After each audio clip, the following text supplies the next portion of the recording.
Welcome back to War Thunder and welcome aboard the AD-2 Skyraider here in realistic battles on Sicily versus the Germans. I have to apologize for using the replay, however it gives us the opportunity to have a little bit of cinematic footage right here. I think the Skyraider is a very beautiful plane, especially when we take into account the new added exhaust flames.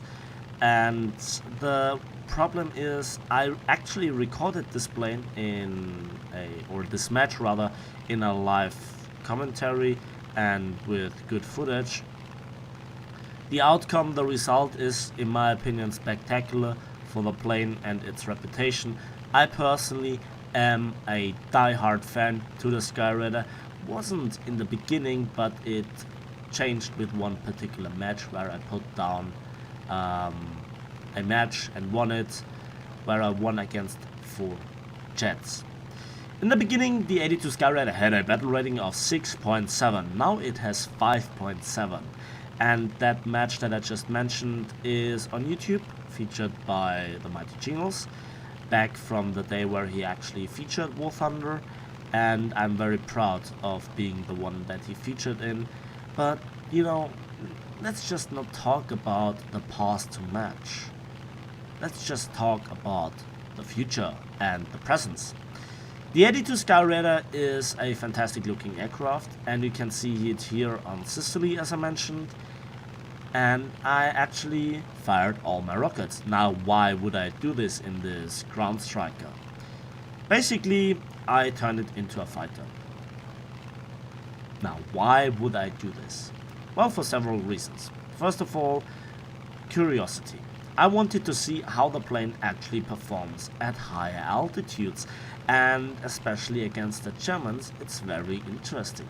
The most kills that I had so far were against the Germans. Now, obviously, the Germans are one of the nations that you face the most as an enemy in the Skyraider, and so far, I think you might not be surprised if I tell you that I had some really nice troll matches with the AD-2 Skyraider. Now, let's go into my actual view, and you can see I'm scanning the horizon for enemy bombers, for attackers, maybe planes that had an air spawn, and so on.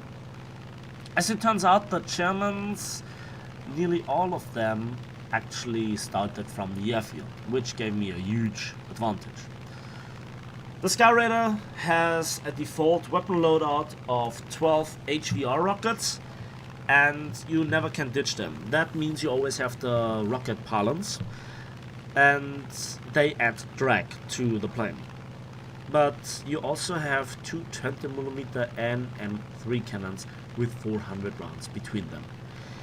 That is not really great for ground striking, especially harvesting, a lot of amounts of AAAs and AAA and pillboxes. It's not very efficient. In fact, 50 cals might be even more efficient. Not just also because you could have more ammunition, which is something that ground strikers need to have. Or very powerful, let's say 23, 30 and 37mm guns. So 20mm is always kind of the sweet spot for a fighter aircraft. Those are punchy guns, but the weapon system themselves is light enough, and also it gives you the opportunity to get a lot of ammunition into you. Now, I wanted to dive after this Focke-Wulf D, but he dove down in defensive flying. Also, there were some other planes coming in, and I didn't want to sacrifice altitude. Now, you see me here flying with common sense, with having fighter flying in mind in this respect. But you can see how beautiful the plane turns. A very powerful engine, I think nearly 3000 horsepower, 20mm guns, and a flight model made by gods just allow this plane to perform really well. Focke-Wulfs here, I actually feel sorry for them. There is not much they can do. I know this plane very well from hundreds of battles, literally.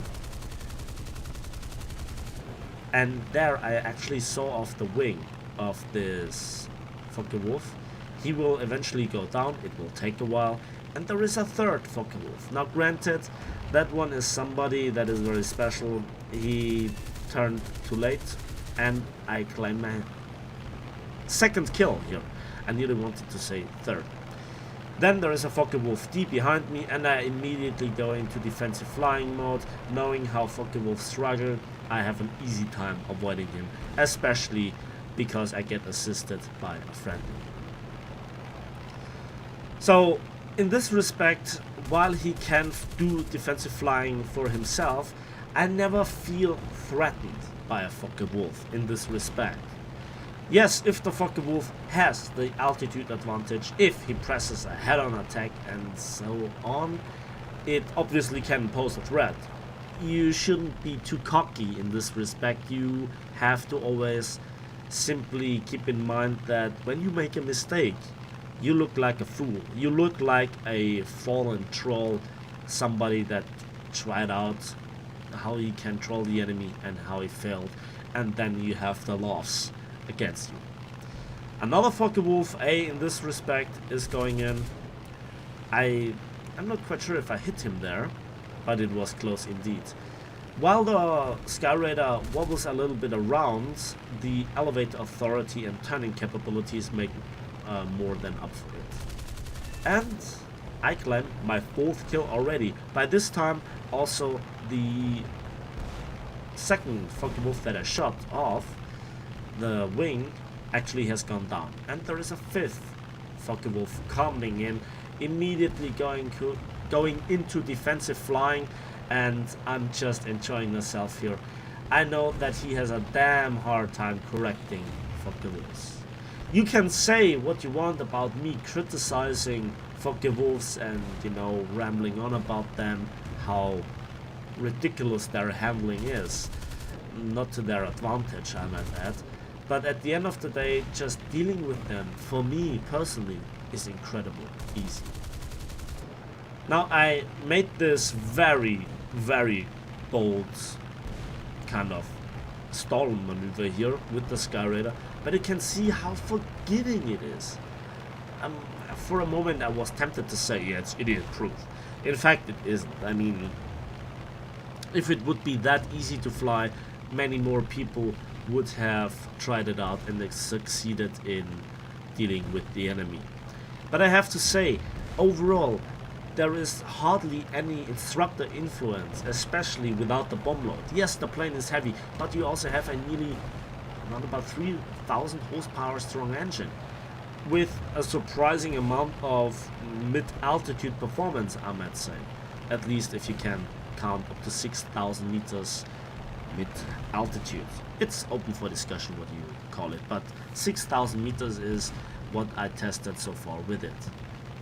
How did I come to use the Skyraider as kind of fighter? Well, in the beginning I misused the Skyraider. I really misused it. First of all, back in the days I was playing more and more with the thought of switching from arcade to realistic, and I have played a few realistic matches up to that point when the Skyraider came out a while ago. The thing is this: in arcade, it actually has no real place. It's horrible to play. As far as I remember, it's too slow. Your firepower doesn't count too much. You're just too slow for the battle rating. I actually had to deal with jets on a regular basis. In realistic, there are ways to make certain ground attackers work, to sneak around to get at least some points. But that never really satisfied me. Going after a few pillboxes, even if you do the rocket strike run perfectly, eventually you get shot down despite, making it difficult for the enemy with defensive flying, turning into them. I know the drill, I have played them all, and the Skyraider just didn't feel very satisfying. I was actually enraged about the repair costs, and still I think it's stupid how expensive it is. And the battle rating was, well, surprisingly enough, the battle rating was kind of more historically accurate in comparison to the vehicles around it than you might think. And that was the 5th kill, just like that. At that point, I actually wanted to return back to base because I was down to just 22 cannon runs, if I remember correctly. And, well, I was really pleasantly surprised how easy it was to get back to the grips with this plane after a rather long time not having flown it. I speed up the flying process here a little bit. Those are unnecessary moments to waste in the video, so to speak. And yeah, there you can see the next fine thing about the Skyraider. Air brakes. Air brakes are a nice thing, and there I just simply land and repair and enjoy the sight. At this moment, the result was actually outstanding. I just got my rockets back, fired them off, and just watched them in the rocket following camera. I have them again and I fire them again. So you can see the rockets are actually not that imprecise. So you can see that we have a lot of players on our side versus not so many players on the enemy side, and that is kind of an unusual meta. However, we are just 14 minutes into a 35-minute game, so that tells us something will happen. I speed here up again a little bit and just try to cut out some unnecessary parts.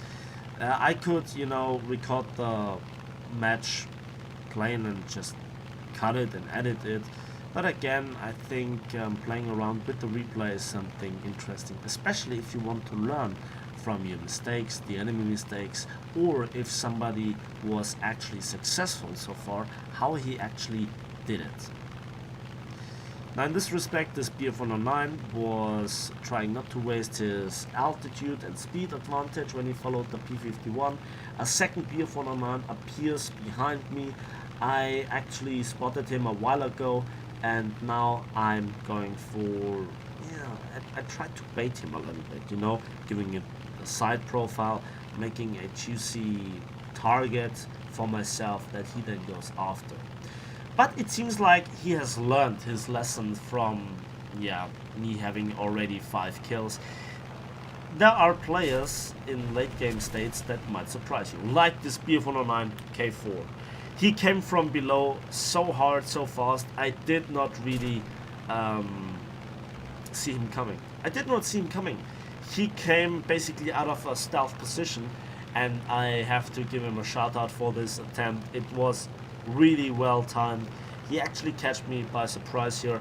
However, the Skyraider, you can see how beautiful it turns, and I nearly got guns on the K4.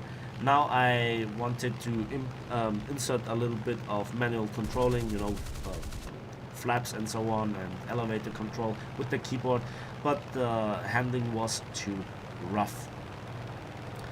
And I go into the dive, and remember those air brakes? Yes, there they are. So they can prevent you from ripping your wings. Although I have to say, the Skyraider, I never tested its high speed capabilities too much. I probably should go into this a bit more. At this moment, I did a little bit of long range shooting. The P-51D actually goes after him faster, and I try to preserve my energy a little bit. The energy retention of the Skyraider is actually pretty phenomenal. Now you can see here, flying over 470 kilometers an hour with a slight climb and not slowing down too much. In this turn I actually keep my speed a little bit, and that is one of the strengths. It can catch many people by surprise. Then the BF-109 K4 tries to go head on with another one. I actually spark him, and now I got him for my 6th kill. Immediately going to a defensive flying if the other BF-109 would have made an attack run, but he actually keeps his altitude performance. 6 kills. What a run. What a run. In 20 minutes. Now, you can assure you that, ground striking is repetitive like flying a fighter is repetitive. Flying a ground striker depending on the map where the targets are, follows a certain rule. And that actually makes you more vulnerable than a fighter that also follows the same rule of always flying the same climbing path. For example, on rule, there are locations that you know if you look at this location and go like 5,000 meters up, you will find at certain points swarms of BF-109s. A few kilometers away from that, you see swarms of Spitfires, P-51s. Sometimes you see them at lower altitude ground striking. But I digress. The Skyraider made me make some really nice experiences. Now, I mentioned this match against the Jets that I actually won 4 Jets back when it had 6.7, where I carried. Yes, this was the first impression that really convinced me of flying more and more realistic, and now I switched over to realistic completely. The story should be clear. Arcade is ruined by Gaijin with no attempt to fixing it. Sad story. I loved Arcade. I think Arcade has still a lot of potential, not just because of the new maps that we saw. I think Greece is one of the maps that I actually didn't see until this point. This is how long I didn't fly Arcade anymore. I tried to bait here the BF-109s, but they didn't fall for it. Now, coming back to the spading process. If I have known how rewarding it is to shoot down airplanes in comparison to how much effort you have to put in ground striking and how dangerous that game is, I would have swapped over to the air superiority fighter or, support fighter much earlier. And it would have provided me with a better kill-to-death ratio, although, kill-to-death ratio is always open for discussion and doesn't tell the entire truth. But you never can go wrong with 220mm cannons, can you? You just saw 6 kills. This would be a very impressive game for a P-51, the D series with the 50 cals. And in this respect, I think, again, the Skyraider can catch people by surprise. I know this is a lot of rambling, and the gameplay actually by itself, I did not do anything really spectacular, but that is the Skyraider. It doesn't do anything very spectacular. It does the job. And that is what I love about this plane. It did it in real life, according to all that I read about it and all that people told me about this plane, and it seems to do the job in War Thunder as well, if you know what to do. I always like to think of myself as somebody that can go okay with any kind of plane. I've flown them all, I spaded them all.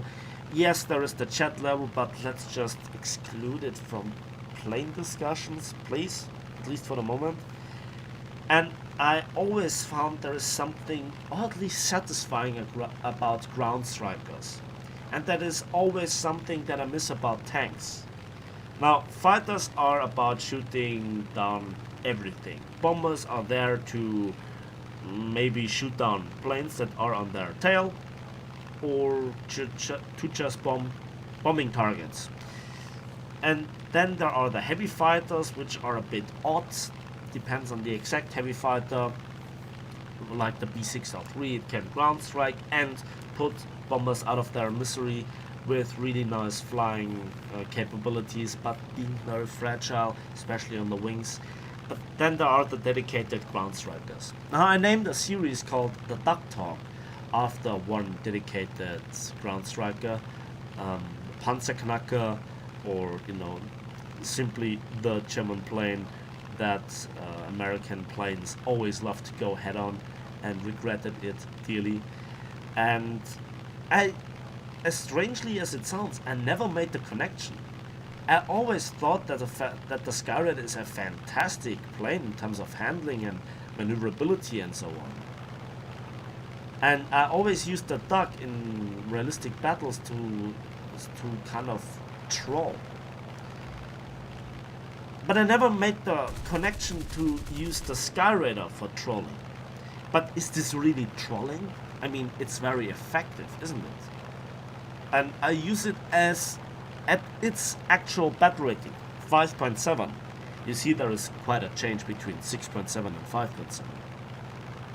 And yes, I have to agree, the plane does so much better at this battle rating than at the other battle ratings that it was once.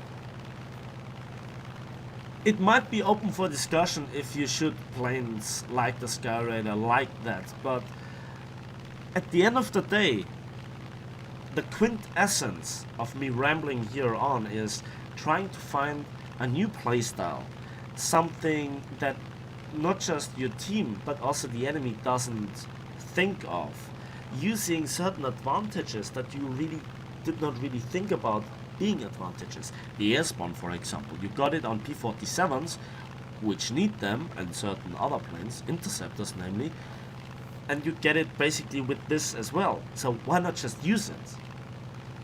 There are players with the Wyvern that use the Wyvern as a heavy fighter, so to speak.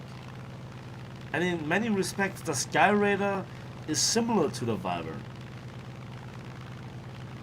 Strong engine, durability, and 20mm firepower. You never can go wrong with 20mm. The quintessence and the most used weapon system in the game are 20mm. Every nation uses it. And it has taken some time, but now even the Americans use 20mm more and more. There was a time when the Americans relied mostly on 50 cals, and then it depended on patch to patch. Even within a patch, the 50 cal performance varied from absolute flamethrowers to wing snipers to pilot snipers to a Sparkfest. 20mm always performed. And when they did not perform, it was not a real problem with the 20mm, it was a global problem within War Thunder. And again, it took me by surprise how long it took me to use the Skyraider now as kind of a fighter. And as you can see, again, 6 kills is quite something. Now this BF-109 here always tries to keep his altitude advantage. And huge shout out to all those BF-109s, the last 3 BF-109s at the end. They made a wonderful job, but they hesitated to attack. On the other hand, you have to see it from the perspective of a BF-109. If you screw up once, against the Spitfire in particular, you have a damn hard time. And there, he made the brave mistake of not killing the Spitfire. Again, in this situation, it would have been very entertaining to read the chat, because many people were still spectating the game and commenting on it, and they found it very amusing that he couldn't make the kill. It seemed like a very close call, I can't tell. And there you can see the Skyraider being at its peak of 6,180 meters by now, 6,200 meters. Fiddling a little bit around with manual engine controls lets you feel that the plane has really a lot of grunt in the engine, despite its weight. And all the more it is surprising how soft and how forgiving this plane handles, especially when you get a little bit used to it. Many people might, disagree with me about my opinions on Focke-Wulfs, and in my opinion they're terrible handling, and they having too much realism, especially in comparison to other planes. The Skyraider feels realistic, it feels heavy, but it also feels powerful, strong, and having a lot of lift, especially without the ordnance. How realistic the flight model is, I don't know. The only thing that I know is that I can make it work. Now again, the air brakes prevented me here from overspeeding, and I should have detached them a little bit sooner to be able to follow the BF-109 a bit harder. He dives away. Now he has lost practically all of his altitude advantage, and not just me but also a Spitfire are above him. And that is a situation that BF-109s really do not like these days. They never liked it, to be honest. I think you should always keep in mind that the Skyraider has one big advantage. While it is not a boom and zoom fighter by no means, it still can climb, it still can catch off guard certain enemies, it can catch them by surprise. It is a plane that is in the game for a very long time but not put into this role, but as you could see, it can work really nicely. 6 kills might be 1 in a million battle, but also you have to see that 6 kills in any other plane is nothing regularly usual. For whatever reason, maybe there are not enough enemies in the air, maybe your weapon system doesn't have enough ammunition to perform really well against multiple enemies, maybe you're a dedicated bomber hunter, and so on. I'm pretty sure if I would train it, I would become much better in the Skyraider. I could maybe bring the playstyle to more perfection, but on the other hand, result orientated, I have to say, it is more satisfying, more fun, more rewarding, and more support for the team if you go after enemy fighters. You certainly have the firepower and the maneuverability, and you also have to train your situational awareness. You can bait enemies, and it is very oddly satisfying when it works. Believe me that I really was very happy when I played it. What actually led me to this decision, you can see I'm kind of not very much decided what I should do right here.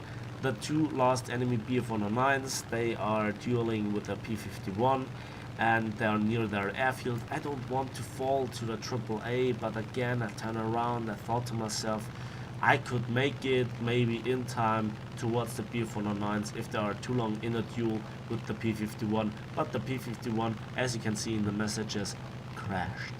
For whatever reason, maybe he was critted, maybe he just overcooked the dive, and now I can see that I just barely catch up to the P-109s, and with yeah, as we say in German, mit schwerem Herzens drehte ich ab. So I think I went to the decision to go after the vehicles is a very sensible option here. And there was a Spitfire earlier that made a very intelligent decision. He strafed all the vehicles except one per spot, so that it is very easy to just take it down and to secure the win, but also giving us enough time to just simply fight the enemies if we have to choose so, or if you like to choose so.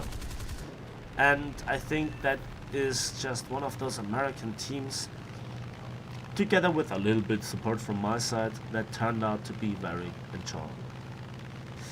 This is now the last target here, and at this time I have to apologize for the rambling. I have to apologize for not presenting you the actual recording, which was sadly corrupted, and I still hope that you enjoyed it. 6 kills with the AD-2 Skyraider. I can say it has the name for a reason, and that is the match. At this point the tickets went down and I won the match together with the rest of my team. So a quick look at the results. I sadly just can present you this replay stat card. 4,633 score points for 6 air kills and 2 ground kills. Now you can see the rest of my team, we claimed 10 kills in total, of which I got 6. So that is quite something. And the enemy team, they fought us well, they fought us with honor. They did not really fly defensively, they just didn't try to make foolish mistakes, and boom and zoom and energy fighting takes a while, so keep that in mind. The actual gameplay would have been much more informative, but I think that was as close as I can get. I deeply regret that replay or the actual recording did not work. I don't know what it was, but it just simply was corrupted. Anyways, that's it for me today. I hope you enjoyed the video. Let me know in the comment section what you think about ground strikers, the AD-2 Skyraider in particular, if you want to have more ground strikers in the game, or if you think they're obsolete and they don't fit the meta of realistic battles anymore, and if you think that you should them rather use in realistic or in arcade. Remember, I have featured the Skyraider in a lot of videos up until this point. One of them is a semi-guide how to ground strike with the AD-2 Skyraider, where I have a perfect attack run. You can find it on my YouTube channel. And in this respect, again, I hope you liked the video and you would give it a like if you did, subscribe if you want to see more, and we'll see each other in the skies of War Thunder.